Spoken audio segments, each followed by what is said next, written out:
Today we're talking about LEDs, light emitting diodes. We're going to talk about these simple LEDs, which are very common, and later we'll mention this RGB LED and maybe even this infrared LED, which are a little bit more complex. These are great tools for our projects.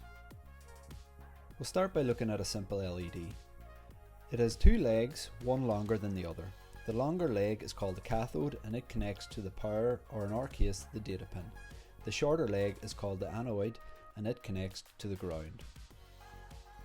By stretching apart these legs, we can easily use crocodile clips to connect the LED to our circuit.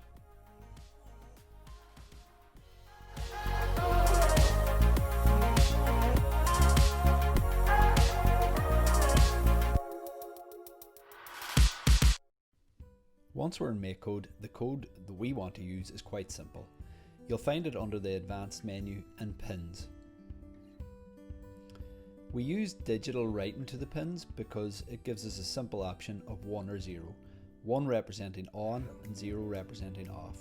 So by writing 1 to the data pin 0, we will effectively turn the light on and give it power, and by writing 0, we will turn the light off.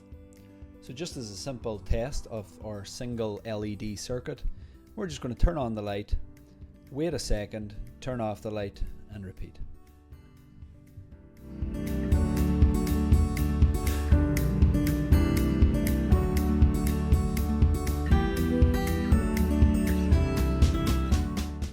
So just a slightly more advanced example, I'm going to take this piece of cardboard. I've marked on it a plus for the positive and a minus for the ground or negative.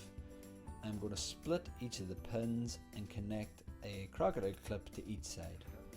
So what I'm effectively building here is a little traffic light system, and I'm going to show you how to connect up to 3 individual LEDs to the microbit using just crocodile clips.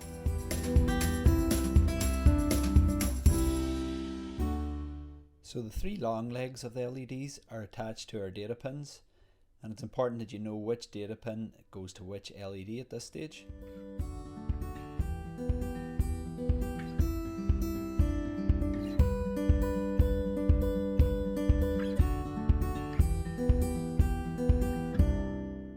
The tricky part, of course, is connecting 3 crocodile clips to a single ground clip on the microbit, and I do so by connecting one clip as normal and then attaching the 2 other clips to the clip itself rather than the microbit.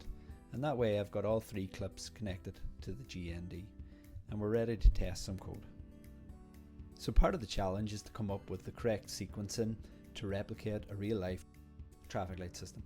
So I'm going to let you go off and figure that out for yourself. See, can you match exactly what we'd expect from a real world traffic light.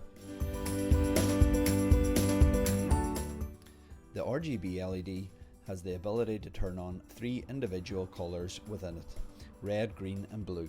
You can also combine these colours as you wish using the data pins. We have got 4 legs coming from this LED, of which I'll show you now how to wire them up to your microbit. Data pins, each representing the red, the green and the blue, and a slightly longer pin representing the ground. It's important just to put these in the correct order, and you can see that the longer leg is towards the left in my diagram. Having wired up the RGB LED, you can see that I've written some code here to control them. I've got red, green, blue and then white, and I achieved white by combining all 3 LEDs on at the same time. You can play around and just put on 2 LEDs at the same time and come up with different colours. So it's a really cool LED for any project that you can think of. This faintly blinking LED is called an infrared LED. It is wired up the same as a standard LED, but this particular one needs a little bit more power than the microbit provides.